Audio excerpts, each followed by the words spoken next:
Aníbal Vallejo es un artista contemporáneo colombiano. Su trabajo posee una profunda exploración de la imagen, el espacio y el color. En su obra, la moda, o para ser más precisos, los recursos y algunas técnicas textiles han tenido un lugar clave. Sus pinturas se han exhibido tanto en museos, instituciones y galerías colombianas como internacionales, además de su constante participación en diferentes ferias de arte a nivel mundial. Aníbal nos abrió las puertas de su estudio, nos contó sobre sus recientes exposiciones, compartió sus historias únicas llenas de reflexión, profundidad, humor y sagacidad. La verdad es que fuimos muy felices durante esta conversación. Ya lo verán. Desde el estudio de Aníbal Vallejo los invito a disfrutar esta conversación. Yo estudiaba artes plásticas en la Universidad de Antioquia y decidí empezar a estudiar moda porque me llamaba mucho la atención el uso de los materiales como se usan en la moda, ¿cierto? En la producción de moda. No te imaginas lo satisfactorio que es hacer un trazo y que sin pensarlo viene otro y lo arregló y viene otro y así fue. Aquí no hubo casi correcciones. De hecho, no hubo correcciones. Cuando uno hace algo que pone a otra persona a pensar, que lo hace pararse ahí 10, 15 segundos a ver algo, eso es un éxito. Yo soy nostálgico. Yo estoy en un limbo nostálgico. No, dejémoslo solamente en el nostálgico. Uy, esa mancha negra, como que no. Entonces ya, se va esa persona, tranquila, sigue su vida y me deja a mí el tierrero acá. Me deja el tierrero y yo, ¿ahora qué hago yo con esa mancha negra? Es verdad, no funciona. Y yo, ¿qué? Este es el hombre más importante del arte colombiano en el mundo. ¿Cómo me está invitando a un café? Mañana me deja colgado. Listo, mañana vengo. 6 de la tarde, café Vía de la Roca. No se me olvida. Llega el otro día, faltando 10 minutos. Llegó Botero. Esto es Address to Kill by María Teresa Mesa. Bueno, yo estoy muy feliz, estoy muy contenta porque además de estar al interior de un estudio de un artista, estoy con un amigo de hace mucho tiempo que, pues, con el que no hablaba. Yo creo que no nos veíamos hace rato. Sí, un par de años. Sí, un par de años. Y coincidimos recientemente justamente porque Aníbal está exponiendo en Medellín. Coinciden dos exposiciones en Colombia, una en Medellín y otra ya próximamente en Jericó.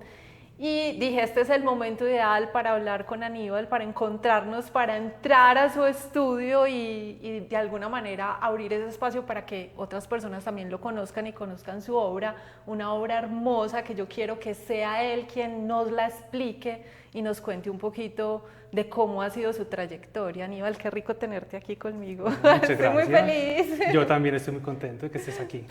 Bueno, hay algo esencial en el trabajo de Aníbal que hace que para mí tenga todo el sentido de tenerlo en esta conversación, y es que el trabajo de Aníbal tiene, digamos, también una influencia muy grande desde los insumos textiles, y Aníbal ha tenido una conexión también muy interesante con la moda que ya les vamos a contar.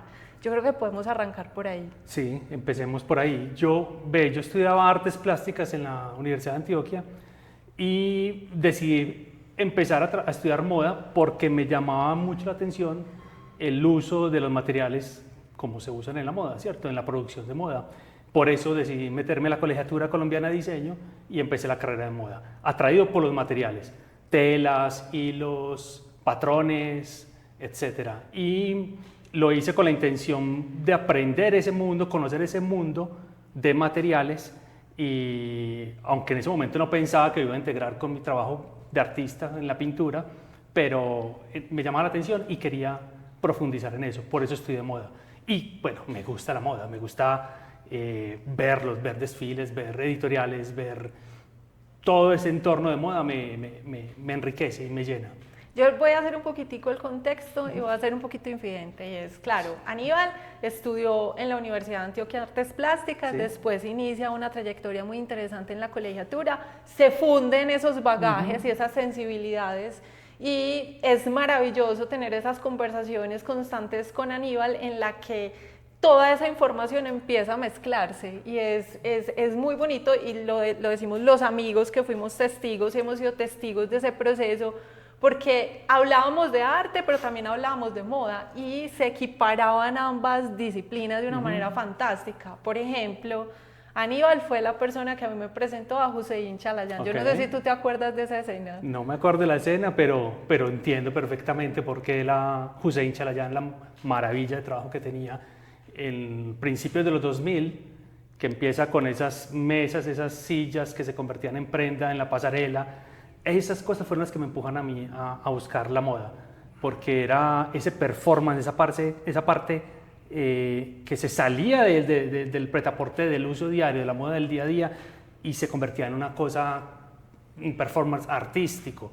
No es necesario que la moda sea arte, pero para mí en ese momento la veía así, como esto es una forma de arte, es una forma de expresarse, es una forma de con materiales contar historias. Y cuando sale Hussein Chalayan en el 2000 con un desfile donde las modelos se levantaban y las prendas, una se convertía, entraban las modelos, una de ellas cogía una mesa, la subía y se convertía en una falda, las demás cogían las sillas, y me pareció un mundo infinito, de posibilidades infinitas. Eso es fabuloso. Eso fue fascinante. Él me presentó a ese artista. Qué bueno. Y hablábamos mucho de moda también. Qué bueno eso. Y hoy en día el trabajo de Aníbal ha transitado por muchos momentos porque no es un trabajo estático. Ajá. Entonces eso también pues quiero que nos lo cuentes.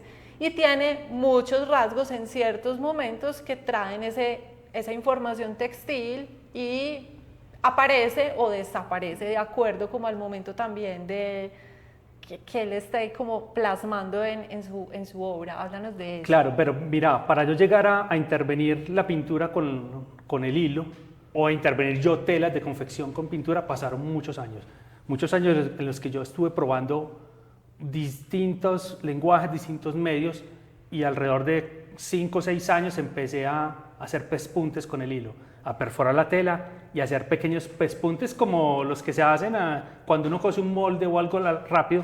Empecé a hacer pespuntes en una obra y eso le empezó a dar otro carácter a la pintura. Y ahí fue cuando entendí que sí podía fusionar esos mundos que yo no lo tenía, yo no tenía eso en mente. Fue llegando en el proceso de investigación, en el proceso de formalización del lenguaje.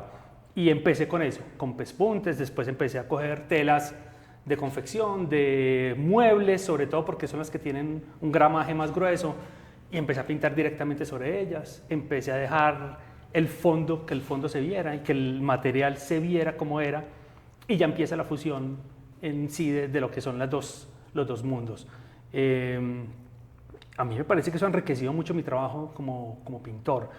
Ahora, en este momento yo hago algunos bordados con el hilo que son lineales, bastante lineales, y eso es una parte de dibujo, ese es mi dibujo, es la parte con la cual yo dibujo. Esas líneas que podría hacer con un lápiz o con un pincel las hago con el hilo y le dan una gestualidad y le dan una materialidad. El hilo es un elemento plástico, como la pintura, como lo es el óleo o el acrílico, y me parece que eso enriquece mi trabajo. Entonces esa ha sido como esa fusión entre esos dos mundos, entre esos dos gustos, materiales que enriquecen a los materiales de la pintura tradicional. El hilo como línea, eso es una cosa hermosa, eso es absolutamente bellísimo en tu trabajo. Y en la obra que estás teniendo en este momento, en el momento artístico en el que estás, ¿cómo estamos entendiendo y cómo estamos viendo ese hilo en esa obra? Porque ya eres un poco más abstracto. Digamos que has pasado por ciertos momentos en el que eras un poco más figurativo, sí, porque además Aníbal odia ser el mismo. Cuéntanos también de eso. Encasillarme, cuando siento que estoy haciendo algo muy repetitivo, siento que hay un estancamiento, lo asumo como un estancamiento, ¿cierto? Entonces yo cuando veo que ya se están repitiendo cosas, intento no borrar lo que hay, sino arrancar de nuevo, borrón y cuenta nueva. Entonces, experimentar con cosas. Yo voy saltando de la figuración hasta la abstracción constantemente, porque son dos mundos que al parecer están separados, pero para mí no, para mí abstracción y figuración es lo mismo, eso es pintura. Igual cuando hago un objeto, es parte de mi lenguaje y todo, es una forma de pensamiento, es una forma de pensar. Entonces, yo lo que tengo que hacer, el reto que me pongo siempre es para evitar la fórmula o evitar repetirme, evitar estar copiándome yo mismo, es buscar cómo uso los materiales de una manera distinta. Entonces, por ejemplo, a veces el hilo es lineal, hago un dibujo tal como es el dibujo, con sus curvas, con hilos que cuelgan como si fuera un dripping de la pintura, el goteo, y a veces pongo hilos que simulen manchas. Entonces el hilo se me convierte en mancha, bloques de color, que eso se ve mucho en esta exposición actual, en la que tengo en Medellín. El hilo como mancha, el hilo como algo nuevo que le aporta a ese trabajo. De hecho, ahí yo siento mucho que el hilo tiene movimiento. Sí. Tiene mucho movimiento en esa obra. Tiene que ver con la gestualidad también, dejarlo que el hilo, a ver, es dejar que la naturaleza del material se conserve. Por eso hace años yo no preparaba las telas, usaba las telas crudas o las telas así de confección como vienen de la tienda, la templaba y pintaba directamente y dejaba que se viera esa tela. O dejaba la tela cruda, lienzo crudo, para que la naturaleza del material salga a flote. Por lo general la pintura uno tapa, cubre una tela, la prepara para recibir el medio que es la pintura. Yo durante muchos años no preparaba la tela, sino que pintaba directamente. Pues ahora lo estoy cubriendo por cuestiones de durabilidad, del polvo, de mantenimiento, ¿cierto? Pero con el hilo pasa eso. Si hay una parte donde el hilo cuelga, maravilloso, funciona divinamente como si fuera la pintura que escurre, una mancha de pintura, que se pueden ver a veces como errores, pero no son errores. Cualquier cosa que esté en una pintura mía o en una pieza tridimensional está pensado, más que pensado, lo he pensado infinidad de veces. Yo paso la mayor parte del tiempo que yo estoy en el estudio, estoy sentado mirando el proceso de lo que yo hago. Entonces, la pintura es un proceso de contemplación, más que nada. La pintura, el cuadro como tal que se exhibe, es un resultado de un proceso, pero no es el final. Eso es un pedacito de todo lo que yo he hecho y de todo lo que viene. Entonces, es complejo explicarlo. Pero es complicado. Me parece fascinante eso que dices, porque ese proceso de contemplación de alguna manera se relaciona fuertemente con Limbo, sí, que es lo que da origen a esta obra que tenemos en este momento en Medellín, y es ese estado o ese espacio que no es definido entre el artista y la obra, pero que tú obviamente lo explicas de una manera fabulosa. ¿Cómo es sentarte frente a la obra y tener ese momento o ese espacio vacío? Cuéntanos del Limbo. Bueno, ese Limbo es un espacio de tránsito, es donde... El limbo es un límite, es una frontera, ¿cierto? Y se puede ver de distintas maneras, desde la filosofía, la religión, en fin, o desde el uso común. Esa persona está en el limbo. Cuando uno dice alguien está en el limbo, ¿dónde está el que está en el limbo? El que está en el limbo está en ninguna parte. A mí me gusta mucho eso porque eso soy yo. Yo no estoy en ninguna parte.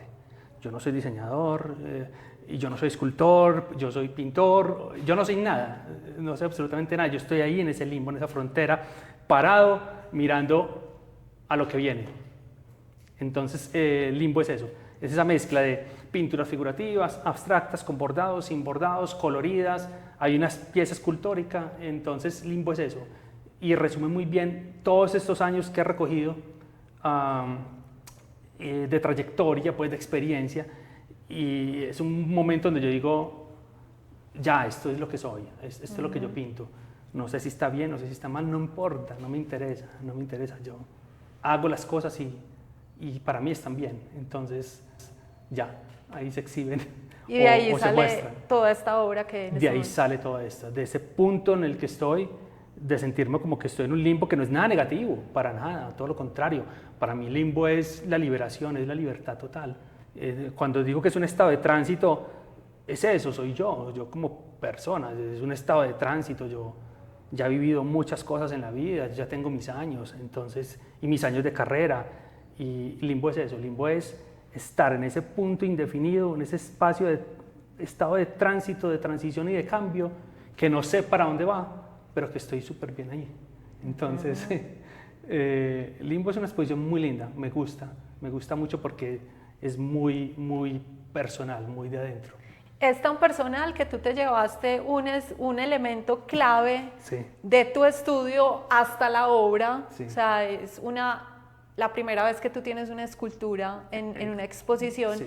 y es muy, muy representativa porque es una silla, pues por allí tenemos una réplica exacta, la estoy viendo justo al frente mío. Sí, son dos. Y es una silla que tiene un lugar muy importante al interior del estudio. ¿Qué pasa con esa silla y qué pasa con esa escultura? Bueno, la escultura, la silla. La silla es la silla que yo durante años he tenido en mi estudio, que es donde me siento a contemplar, a estudiar la obra en proceso. Trabajo en esa pared, me siento y estoy mirando y estoy pensando qué hay que corregir, qué hay que cambiar, ¿cierto? Es el momento de contemplación del que hablaba ahora. Y la silla, cuando tengo la idea de hacer una escultura o un objeto, digámosle objeto tridimensional, decidí usar mi silla. ¿Por qué? Porque ya esa escultura o esa obra, que se llama Limbo, está cargada ya de memoria, ¿cierto? Entonces ya es otra cosa mucho más, pasa a otro plano. Ya no es una silla cualquiera, es la silla donde yo me senté años a ver cómo avanzaba, cómo progresaba en mi trabajo. Y se había roto un poquito el espaldar, no la estaba usando mucho porque mami que es barata y no la quería botar, y se juntó con mi idea en ese momento de hacer algo tridimensional para que dialogara con las pinturas, y tiene ese plus, que está cargada de toda la memoria y toda mi historia personal de estudio. A esa silla le incorporas un elemento muy interesante que buscándolo, ¿cómo llegaste a él y por qué ese elemento? Es una forma, tiene algo pues, de figura como humana, no es una figura que dialoga muy bien con las pinturas que venía haciendo, y es una escultura, una obra que está en un estado de construcción o de disolución. Entonces es muy ambigua, uso materiales muy básicos, espuma de poliuretano, yeso, telas, materiales que uso en la pintura, las usé en esta escultura, y hago un poquito como llamo un poquito como a ver el arte povera, nombrar el arte povera, que es un movimiento italiano de los finales de los 60, principios de los 70, donde los artistas usaban elementos del día a día, cemento, madera, alambres, hierros, y con eso construían algo. A mí me gusta mucho eso porque conserva lo que yo hablé antes, y es la naturaleza de cada material. Estaba buscando la palabra. La naturaleza del material, sin mucha intervención. Entonces está el poliuretano crudo como queda, el yeso como queda, la cuerda que atraviesa la obra y los hilos son como salieron, todo está ahí. Ahí no hay nada retocado, no hay nada maquillado, es una figura que está ahí puesta sobre mi silla y no sabemos si se está desbaratando o se está armando o se quedó inconclusa o está terminada. Esa ambigüedad me gusta muchísimo. Y con la silla también hay como una infidencia que además fue algo que tú descubriste a raíz de la visita de alguien en algún momento al estudio que vino a ver alguna obra y tú le dijiste, hermano, no, pues sentate ahí, y él dijo, no. ¿Qué fue lo que pasó ahí? Es muy y era curioso. la silla, o sea, la silla, sigue siendo protagonista la silla. Me visita un coleccionista. No, ¿verdad? Te puedes sentar. Coge la silla. Sí, la silla del maestro. Bueno, está un coleccionista visitándome y le digo que se siente, como contaste, y le digo, sentate. Estaba la silla mía, son dos sillas, la que estaba quebrada, que está ahorita convertida en obra, y la otra que la tengo aquí, pues. Le dije, sentate, y me dice, no, yo ahí no me siento. Y yo, ¿por qué? Porque está la silla del maestro, me dice. Yo, ay, no me digas pendejadas, ¿cómo que maestro? ¿Cuál maestro? Sentate y no jodas. Entonces me dice, no, de verdad, te voy a decir por qué. Porque esa es la silla donde tú te sientas a mirar las pinturas que están en proceso, donde te sientas a ver cuál es el paso que sigue. Y yo no puedo creer lo que me está diciendo, cosas que son tan íntimas y que es verdad y que hago todos los días y que lo he hecho durante años repetidas todos los días de mi vida. Me siento en esa silla a hacer eso. Y este señor me lo dijo y yo en ese momento entendí.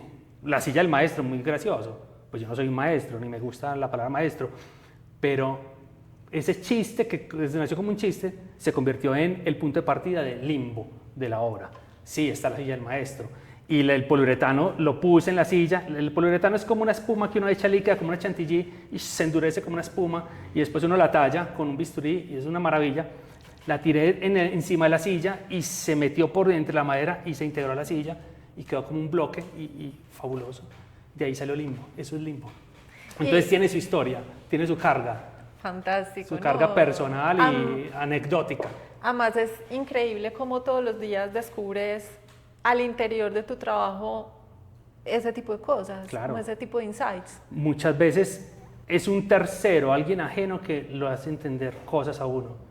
Y me pasa con cuadros, que la gente dice, ay, yo veo esto y esto y esto, y yo, uy, qué maravilla, yo no jamás había pensado tanta cosa, pero funciona. Y entonces cuando uno hace algo que pone a otra persona a pensar, que lo hace pararse ahí 10, 15 segundos a ver algo, eso es un éxito, porque es que en la inmediatez en la que vivimos, que todo es rápido, todo es lo que sigue, el video, lo que sigue, todo es ya, nadie espera, no hay nada de calma.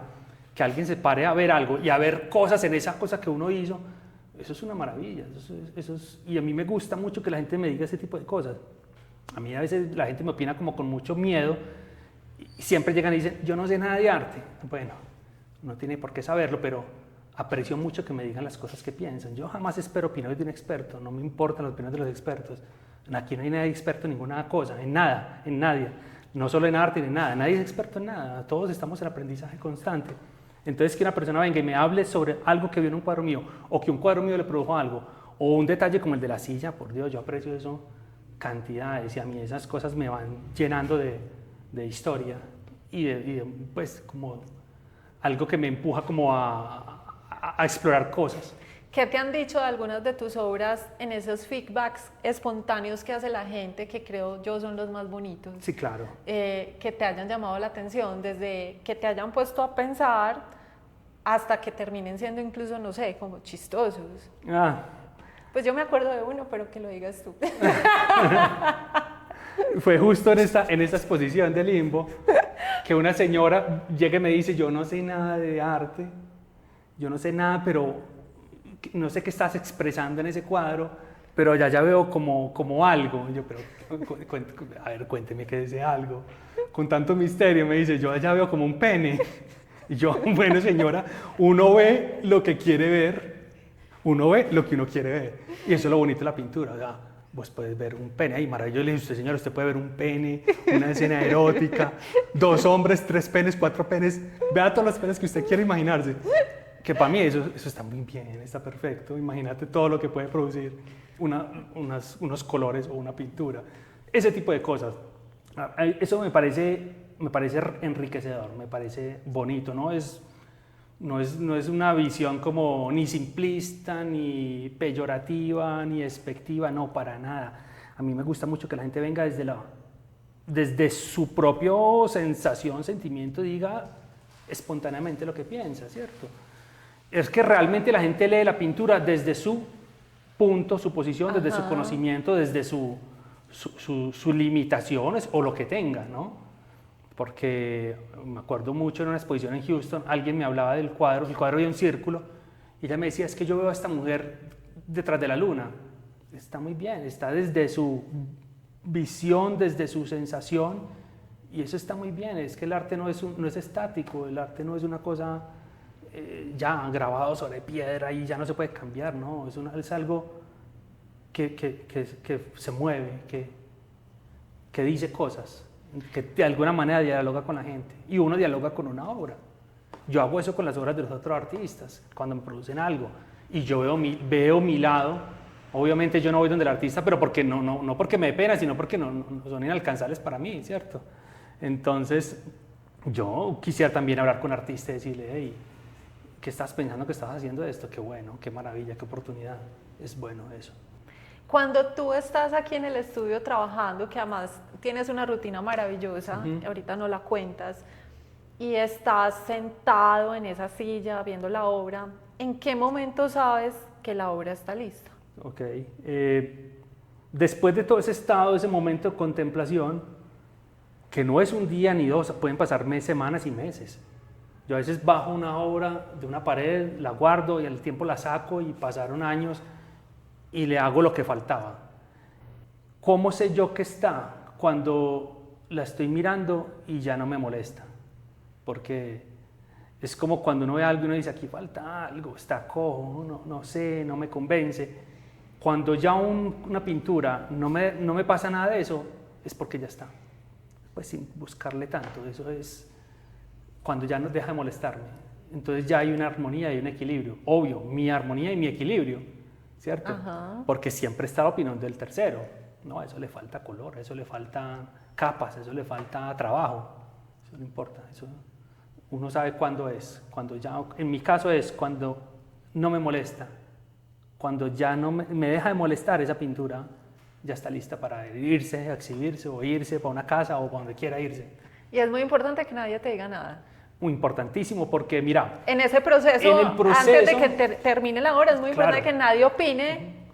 Claro, cuando ya está terminada, bienvenido a todas las opiniones, buenas, malas, todo eso. No, para mí no hay opiniones malas. La realidad, de verdad, no hay opinión mala. Son opiniones y son gustos. Perfecto. Pero durante el proceso, en mi estudio, a mi estudio no viene nadie. Para empezar, nadie viene. Pero si alguien por alguna casualidad viene o por lo que sea, viene, prefiero que no me diga nada, ni bueno ni malo, porque es muy sencillo. Si vos estás trabajando en la pintura, alguien dice, uy, yo no sé, eso está como, uy, esa mancha negra, como que no, entonces ya, se va esa persona, tranquila, sigue su vida y me deja a mí el tierrero acá. Me deja el tierrero y yo, ¿ahora qué hago yo con la mancha negra? Es verdad, no funciona, ¿cierto? Y está el otro caso, que es peor todavía, me parece peor, que es que te digan, está divina, perfecta, yo no le haría nada más. Ay, Dios mío, esa persona se va tranquila para su casa, hizo el daño y se fue. Y yo me quedo aquí, ay, Dios mío, ¿yo qué le iba a poner una mancha verde? No, pues si está perfecta, ¿qué le hago? Ay, Dios mío, ahora, ¿qué hago yo con el cuadro? Entonces, por donde lo mires, malos y sí, malos y no. Entonces lo mejor es que nadie opine, punto. Entonces por eso a mí nadie me visita ni permito que nadie me moleste en el momento en que estoy haciendo una serie. Eso quiere decir todos los días, porque yo estoy todos los días trabajando. Eso muy quiere decir toda la vida. Una rutina muy clara. Tengo una rutina un poquito exagerada, me estoy dando mucho palo. Sí, arranco a las 4, me levanto a las 4, arranco a las 4:30 de mi casa, arranco aquí a trabajar antecitos de las 5 de la mañana, pero es muy extrema. Yo me la quisiera replantear. Lo que pasa es que lo hago porque a esa hora la ciudad está vacía. Yo antes arrancaba y venía aquí tipo 8 de la mañana como si fuera a la oficina. Y no, yo no me aguanto los trancones, el tráfico, los de las motos, no. Entonces estaba la opción de no volver al estudio o de cambiar horario. Entonces decidí cambiar el horario. Entonces sí, un día arranqué que a las 6, que más antes sí, 5:30, no, que a las 5 y ya. Me levanto a las 4 y tengo esa rutina hace un año largo, estoy con eso, pero Dios mío, eso es pesado, es pesado. Pero rinde cantidades, porque es que las ciudades ahora es una delicia, no hay gente. Entonces el ambiente, aquí no hay ruidos, eso es la soledad total, divino. Yo estoy aquí sentado en la silla de la contemplación tomando café, no hay nada mejor que eso en la vida. Entonces son rutinas estrictas porque el arte es un trabajo de mucho rigor. Es de mucha disciplina y es un trabajo que es muy complejo. ¿Sabes que es muy complejo? Porque a uno nadie le dice qué hacer. Entonces yo llego aquí a resolver problemas que no son problemas reales en la vida real, sino que son problemas básicos de la pintura, formales de la pintura, que a nadie le importan. Entonces a mí me gusta decirlo que no es como el ministro de Hacienda o el Banco de la República que tienen que fijar las tasas, vamos a subir las tasas y afectan la economía de un país entero y la economía de una canasta familiar o de una casa. Lo mío no, lo mío es un problema tan sencillo como, este color no funciona al lado de ese. ¿Y qué tal si lo cambio? Y se me vuelve un lío. Entonces vengo al estudio por mi propia voluntad, sin horario, madrugo porque me gusta, llego acá a tomar café, a sentarme en la silla de la contemplación y a decir, ese verde no funciona. Entonces son problemas que no existen, que no tienen trascendencia, no tienen relevancia, no van a cambiar nada. No cambia ni al señor de la esquina que vende allá jugos, no le cambia la vida a él, ni se la cambia a nadie. Pero a mí sí y a ese cuadro sí. Entonces es duro, es un trabajo duro, es un trabajo muy solitario, es un trabajo que tiene uno tanta libertad que termina encarcelado y si uno no le pone rigor y estructura a su propia libertad, se lo lleva el que lo trajo. Es muy complejo. Qué bonito es. Muy complejo. Cuando estás trabajando, estás pintando, a veces escuchas música, por ahí Sí. estuve viendo algunas cosas y yo recuerdo también algunas cosas hace algunos años, incluso vas escuchando cosas y las escribes a un ladito y eso puede trasladarse a tu obra de alguna manera, no necesariamente de una manera literal, pero sí puede ser un punto de partida para algo. ¿Cómo es ese día a día a la hora de pintar? Depende. Mira, yo trabajo por series y las series la temática nace así, como lo estás diciendo, o de una canción, o un pedacito de un libro, o de un texto. Mira, por ejemplo, Limbo. Estaba leyendo un libro, salió la palabra limbo, que todos conocemos, pero a mí me llamó la atención en ese momento. Entonces, una cosa muy pequeñita, uno va, la investiga y empieza a encontrar una cantidad de cosas. Entonces, cualquier cosa tan pequeñita se puede convertir en algo grande, en un mundo entero. Entonces, sí, antes usaba lo de la música, pero cualquier cosa me puede disparar a mí la idea de ahondar en una palabra o en una frase o en un autor. Me baso mucho en la literatura, mucho. Para mí es lo que más me nutre. Entonces, yo busco desde la literatura las cosas y ahí me van llegando cosas y me interesan mucho esas historias. Entonces, cualquier cosa dispara las series. Y cuando hablas de literatura, ¿qué tipo de literatura resuenas, te da afinidad y te genera eso? ¿Qué autores te empiezan a interesar momento? No, depende de lo que esté leyendo en el momento. Pues te puedo decir una cantidad de libros pues, de autores. Me gustan aquí Gamboa, Santiago Gamboa, Juan Gabriel Vázquez me gusta, hablando pues colombianos. Muchos. Depende de lo que esté leyendo en ese momento. O también me gusta mucho la historia, leer sobre la historia, sobre cualquier tema histórico me gusta. De hecho, hace años trabajé en una serie sobre los Romanov, la familia Romanov. Lo recuerdo perfecto. Que me encantó la historia, entonces yo era ahí obsesionado con los Romanov. Después hice otra sobre la frase de Heráclito del nunca te bañarás 2 veces en las aguas del mismo río porque ni el río ni tú eres la misma persona, y a mí eso me parece poderosísimo. Ese es el paso del tiempo, el paso de la vida, y ya esa frase a mí me lleva para hacer cualquier cosa. Entonces, depende, las cosas me van llegando, de alguna manera me llegan y simplemente es oprimir el botón y arrancar ese camino.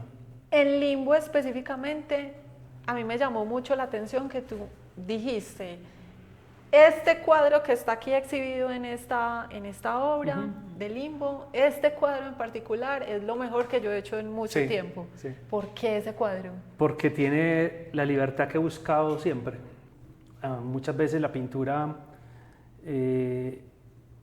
me encierra, a veces quiero hacer algo y con dificultad lo logro. Entonces, en este cuadro que estás hablando, que es un díptico grande, más abstracto que figurativo, en ese cuadro encontré la libertad total. O sea, es un cuadro que puse las 2 telas acá y empecé a hacer trazos y hacer cosas y fue la única vez que me sentí feliz haciendo algo. Pues no quiere decir que todos los cuadros míos sean o pesimistas o estén malos, no, pero no todos me dan esa misma satisfacción, esa misma alegría, y yo lo relaciono con la libertad. Fue el último cuadro que hice de la serie de Limbo y de pronto llegué a ese limbo que estaba buscando, de pronto llegué a ese punto de tránsito.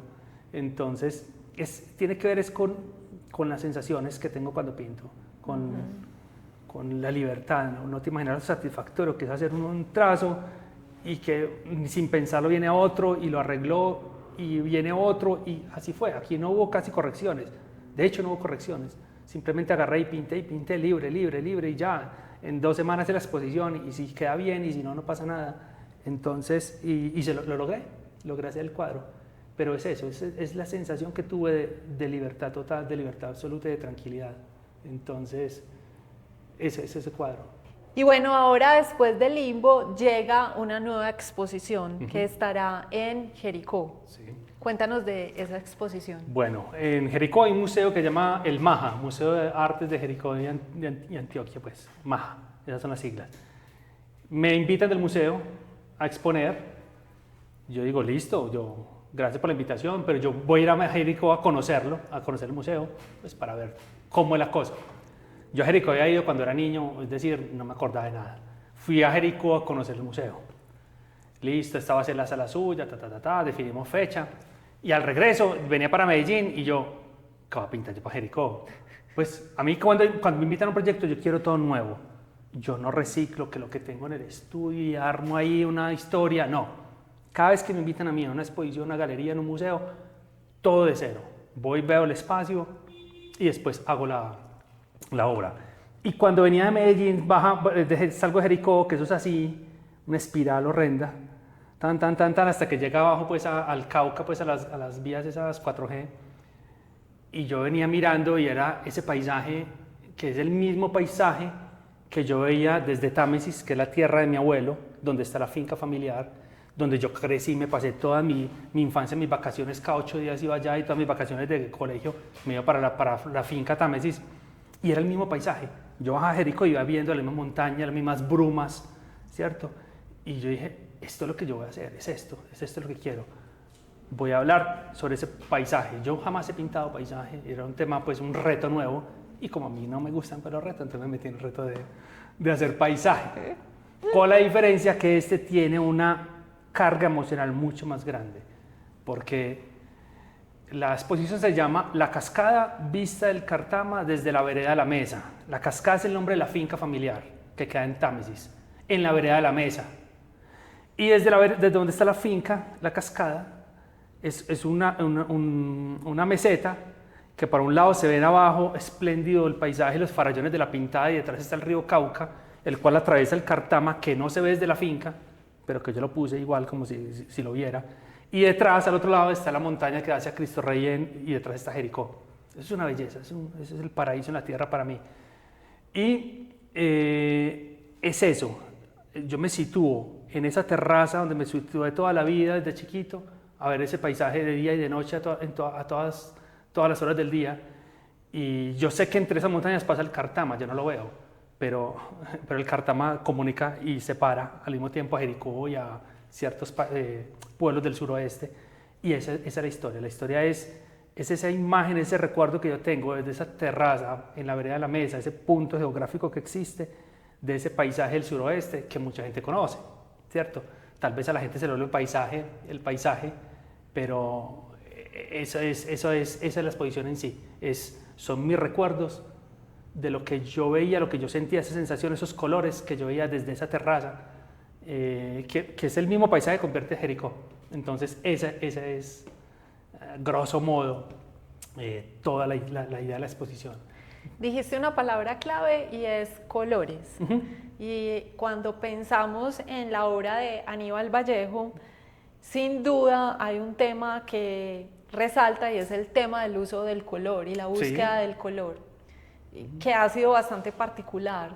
Cuéntanos un poquito cómo va surgiendo esa paleta de color de acuerdo también un poco como a tu evolución, porque realmente en este momento hay una paleta muy sólida, que puede que los colores no se repitan, pero de alguna manera hay un rasgo del artista ahí. Sí, claro que sí. Yo creo que el color para empezar, es algo muy íntimo. Es una cosa que viene de adentro, de cada persona. Va con el carácter del artista y con la personalidad del artista.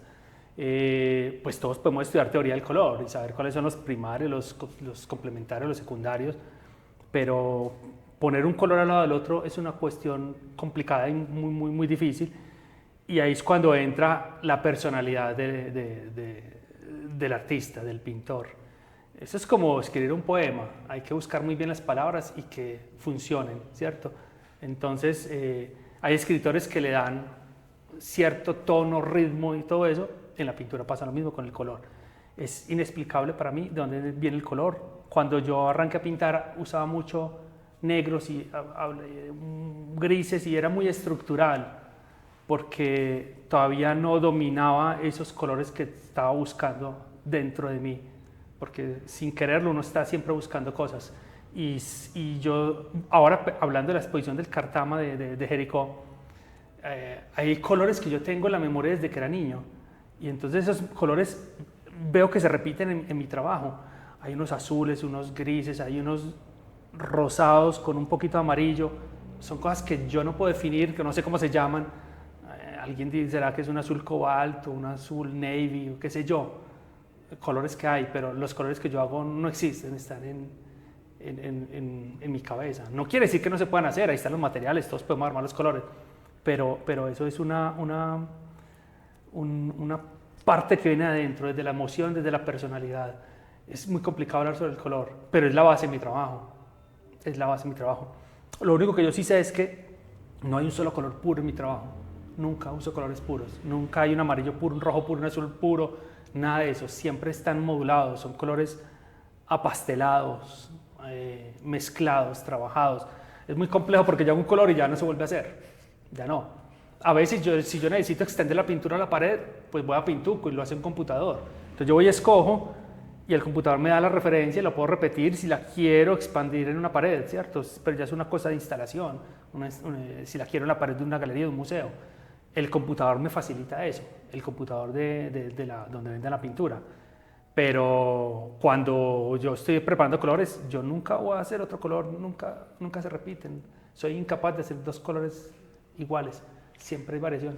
Yo no he visto la obra de Jericó, no tengo nada referente, solo lo que tú me has contado, pero tengo una pregunta y es, aquí en esta obra hay paisajismo por primera vez, pero ¿va a haber algo de figura humana? No, cero. No, es solamente paisaje y es una interpretación del paisaje. Okay. Aunque hay formas que son reconocibles. Algunos trazos que pueden reconocer de pronto la gente, eso es lo que yo espero, que la gente de Jericó, el niño, el estudiante, la señora, que tiene que haber visto ese paisaje a la fuerza, porque hay que bajar a Puente Iglesias y ir a La Pintada o irse por la Sinifaná, Bolombola, Magá. Es el mismo paisaje que todos los que vamos al suroeste tenemos que recorrer y yo espero que alguien en algún momento desprendidamente diga, ay, veo como el farallón de La Pintada, o veo Cerro Tusa no está porque esa parte no está, eso está para allá Magá y eso ya no me interesa. A mí me interesa esta parte de acá. ¿Y sabes de dónde viene esa historia de Támesis? Hace por ahí 10 años me hicieron una entrevista y era un modelo que se llama el cuestionario Proust. El cuestionario Proust son preguntas rápidas para respuestas rápidas para que uno no piense, sino que saque de adentro. Y una de las preguntas era, ¿un lugar en el mundo? Y yo dije, Támesis, un atardecer en Támesis en el suroeste. Y yo leía eso ya en la entrevista y yo, Támesis, a mí me encanta Nueva York. Mi ciudad favorita del mundo es Nueva York. Yo adoro Nueva York, yo quisiera estar nuevamente viviendo en Nueva York. Pero mi memoria tenía la Támesis grabado. Y para mí Támesis es el paraíso perdido, ya pasó. Yo voy allá, sí, veo el mismo paisaje y todo eso, pero esa sensación que yo tuve toda mi vida, ese amor por ese paisaje, eso es un recuerdo, eso ya no existe. Y yo puedo ir allá y pues ya esos recuerdos que quiero poner en esa serie ya no están. Entonces esta serie es un recuerdo, es simplemente un recuerdo de algo, de un paisaje que no existe, porque el Cartama yo no lo veo desde la finca, pero no importa, yo puse que lo veía desde la finca y eso es lo que importa. Ahí está. ¿Dónde está el Cartama? No sé, el que vaya a buscar el Cartama en mis pinturas no lo va a encontrar, ni va a encontrar los farallones de La Pintada. Bueno, de pronto sí, de pronto los farallones. Y tengo una obra, hay una obra gigante de 7 metros o más, no sé, es un políptico muy grande. Y hay una obra de 5 piezas pequeñas que se llama Las Horas. Y Las Horas es el paso del tiempo. Es un plano fijo, la misma imagen en distintos colores, las mismas tonalidades, pero está el mismo dibujo, unas montañas bordadas en distintos colores. Y eso, curiosamente, yo había visto que eso lo había hecho un impresionista y fue Monet el que lo hizo. Y resulta que Monet en el año entre 1889 y 1904 fue a Londres y pintó la misma vista estática del río Támesis. Vea la coincidencia, Támesis, y yo estoy pintando el río desde Támesis y él pintó el Támesis. Y era la vista desde el puente Waterloo en Londres y lo pintó en distintas horas del día. Igual, Monet está hablando del paso del tiempo, como yo lo estoy hablando del paso del tiempo en esto. Pero eso ya es una cosa nostálgica.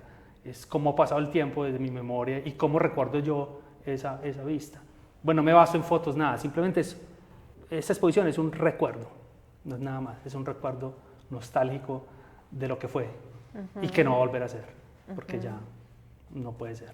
¿La nostalgia es importante en tu trabajo? Mi trabajo es tremendamente nostálgico. Yo soy nostálgico. Yo estoy en un limbo nostálgico. No, dejémoslo solamente en el nostálgico. Soy nostálgico, claro. Todo todo lo que yo pinto está cargado de nostalgia, todo lo que he vivido, lo que ha pasado, todo, ya el tiempo pasó, ya no. Estoy en el limbo viendo qué sigue. ¿Y qué sigue para Aníbal Ni Vallejo? idea, en este momento no sé. Yo ya quiero salir de esto, de Jericó, inauguro y regreso aquí al estudio y voy a trabajar porque ¿qué más hago yo? Pero en este momento no tengo definido así que una feria, una exposición, no. Probablemente alguna feria seguramente porque hay ferias de aquí al fin de año, hay como 3 o 4. Probablemente vaya a una feria con la Galería de Estados Unidos. Pero nada, yo vengo aquí igual a las 4 de la mañana, como si estuviera en el afán de terminar una serie, a arrancar algo. Y eso sí que es duro. Arrancar, ay Dios mío, eso sí es el infierno en la tierra. Arrancar es duro, muy duro. Ya para terminar, un poquito como de infidencia del mundo del día a día de un artista y es qué tan complejo es saberse desenvolver en ese mundo artístico, decías exposición, feria, eso tiene que ser complejo, ¿no? Porque yo creo que igual ya te has ido adaptando poco a poco, pues porque llevas muchos años en esta labor, pero yo creo que también es difícil, debe haber una carga de dificultad. Sí, es muy complejo, pero por eso trabajo yo con galeristas y hay que trabajar en equipo, porque si no, pues es imposible. Yo me dedico a pintar y hay, sea el galerista o sea el dealer o que están trabajando buscando los espacios donde se van a mover las obras. Entonces es como una empresa, es una empresa, esto es una empresa. Yo pinto y ya viene un montón de gente detrás que está moviéndose en detalles, ¿cierto? Porque es que una exposición no es solamente pintar, eso es fotografías, embalajes, guacales, permisos de salida, sobre todo cuando son internacionales, agentes aduaneros, impuestos, cronogramas, que coincidan los tiempos donde va a llegar la obra. Y así, yo mando obras a cualquier parte, a Singapur, a París, a Madrid, a Barcelona, a Estados Unidos, donde sea, mando yo obra. Pero eso es un grupo detrás de personas que están trabajando en eso, para que yo pueda pintar. Porque si no, ¿qué haría yo? Ya no tendría las 4 de la mañana, sino que vendría a la 1 de la mañana. O viviría aquí. Imposible. No, pero es muy importante el trabajo del galerista, es muy importante. Muchas veces se piensa que no, que eso solamente venden y se ganan la comida. No, una galería seria trabaja a la par del artista, se trabaja igual, porque el trabajo de difusión es enorme. La comunicación, la prensa, la inauguración, los catálogos, los invitados, coordinar todo, el montaje, el desmontaje, eso es un trabajo tremendo, tremendo. Y eso hay que valorarlo, hay que valorar el trabajo del galerista, que muchas veces lo desprestigian, pero no, un artista sin galerista no existe porque no hay manera de que lo conozcan, ¿cierto? Yo hace muchos años conocí a Fernando Botero en Pietrasanta, en Italia, y estaba hablando con Botero ahí en un café y me dice, Aníbal, ya no hay este mundo, ya no hay genios escondidos, me dijo él. Me dice, este mundo es plano, aquí ya no hay genios escondidos. Si tú no sales a buscar lo que quieres, nadie te va a venir a buscar, nadie te va a venir aquí a encontrarte. Y eso me lo dijo Botero en el año 2003, 2002-2003, que estaba yo recién llegado a Italia y fui a buscarlo de curioso y me lo encuentro. Y el hombre, lo más amable del mundo, me dice, venite mañana, te invito a un café. Y yo al otro día fui, yo estaba muy cerca, estaba en un pueblo que se llama Castiloncello, y él estaba en Pietrasanta, que es donde tiene su casa. Y bueno, nos tomamos un café y conversamos, y era el tipo más encantador del mundo, tipo más bonachón, decente, mejor dicho, sin egoísmo, el tipo más amable del mundo. Y no se me olvida esa frase de, aquí no hay genios escondidos, ¿cierto? A vos no te van a buscar allá en el estudio, no, uno tiene que ir a buscar, usted quiere una galería, vaya, búsquela.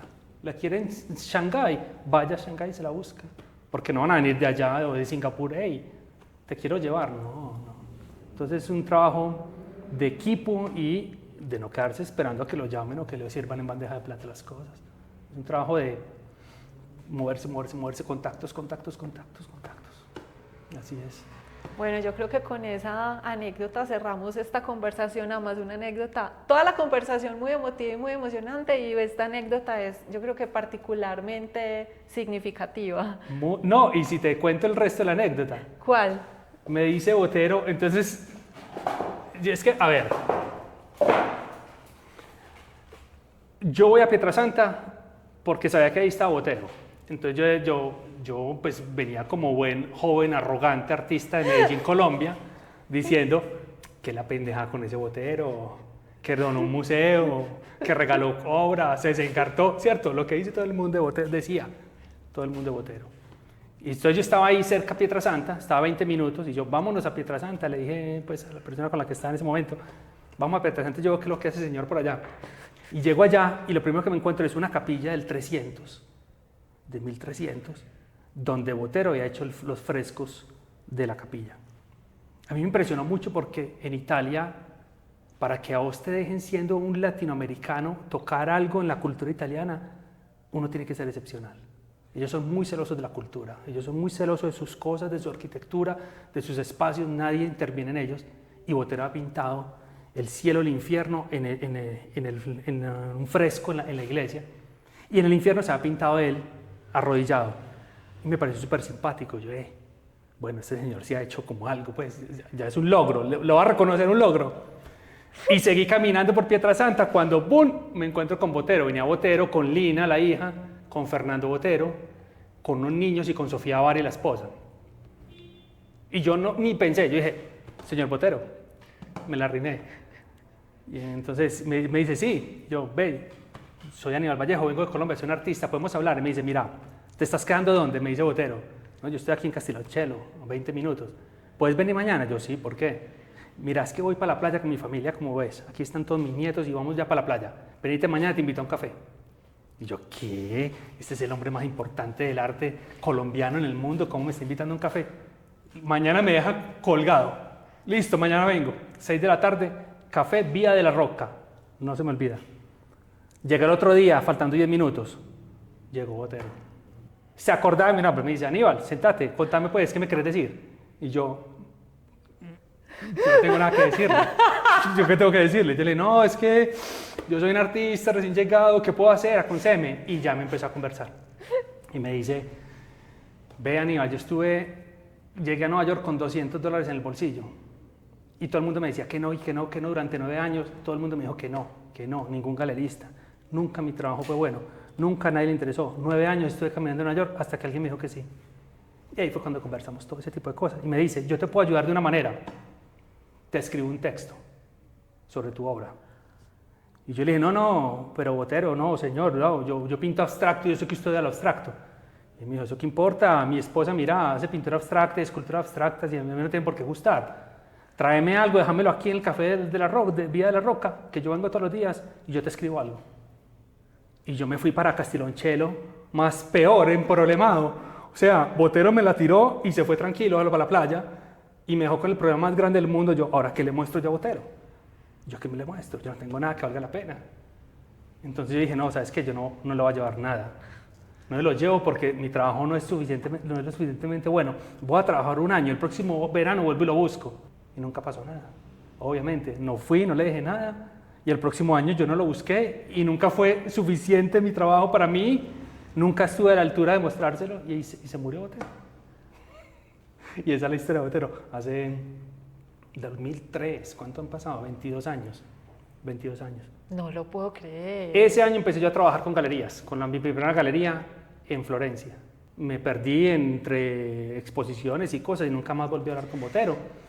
Años después, 20 años después, empecé a trabajar con una galería que representa a Botero y que son amigos de Botero. Y yo esperaba pues conocerlo y se murió Botero. Cuando yo empecé a trabajar con la galería, se muere Botero. Justo cuando yo quería volvérmelo a encontrar y decirle, hey, ¿se acuerda de mí? Pietrasanta, año 2003, usted me dijo esto y esto y esto y esto y esto. Y me iba a escribir un texto, ya para qué, digo, puta, ya. Se fue la vida y se fue todo. Y así es la vida se pasa volando y ya, lo que fue. O sea, literalmente, él te dejó el balón en tu cancha. Sí. Y ahí está. Y la inseguridad mía no me dejó mostrar nada. Claro, uno que va a ser lo suficientemente bueno para mostrarle a Botero para que le escriba un texto, por Dios. ¿Cierto? impensable. Pero él tenía la generosidad de hacerlo, increíble, qué belleza, ¿no? Qué tipo tan impresionante era Botero, impresionante. A mí me jode cuando hablan cosas de él, me jode, me da rabia porque es muy fácil uno criticar, es muy fácil uno sentarse en un computador a decir, ay, ese señor vende lo mismo, ese señor es un comercial, como dicen los artistas en Medellín, ese señor solamente le importa la plata. Quisieran con su trabajo hacer la plata que hizo Botero. Pues que eso es lo más decoroso que puede haber. Yo soy pintor, tengo que vender pinturas. ¿Qué están esperando? A pintar por amor al arte. Si yo soy panadero, vendo panes. Entonces, si no, ¿qué hago? Me los cuelgo en mi casa los panes y no los vendo. Con el arte pasa lo mismo. Hay que venderlo. Si este es mi trabajo, yo tengo que venderlo. ¿Cuál es la crítica con Botero, que era un comercial? Por Dios, ese señor hizo lo que nadie hizo ni nadie va a hacer en este país. Nadie va a llegar al punto Botero. Ningún artista va a ser como Botero. Ni va a tener la generosidad de Botero. Que entonces, es aún más mayor. Sorprendente. Exactamente. Más sorprendente. Bueno. No me va a quedar aquí como un fan de Botero, pues. Me dejaste sin palabras. Sí, yo sí he sido fan de Botero porque conocí su ritmo de trabajo, su disciplina, su rigor, mejor dicho. Sí, yo admiro a Botero. Admiro mucho a Botero. Qué bien. Aníbal, bueno. Me encantó, estoy feliz, pues realmente estoy muy feliz. Es la primera vez que estoy en tu estudio y es la primera vez que tenemos una conversación para un medio de comunicación. Bueno. Y, bueno, no, la segunda, porque ya habíamos hecho algo antes, hace muchos años, pero esta es muchísimo más extensa y particularmente significativa para mí. Entonces, muchas gracias por abrirme las puertas de tu estudio y pues por esta nueva conversación. Con mucho gusto, espero bienvenida. Que todos disfruten. Claro que sí, espero lo mismo. Y gracias por venir, de verdad. Si llegaste hasta aquí y te gustó este capítulo, empieza a seguirme y dale me gusta. Y de paso, te invito a conocer el trabajo de Aníbal Vallejo en mi página Adroes to Kill, www.adroestokill.com. Sígueme en Instagram en @MariaTeresaMesa y entérate de mis contenidos. Un agradecimiento especial a Hernán Arboleda, quien hizo la cámara para este capítulo.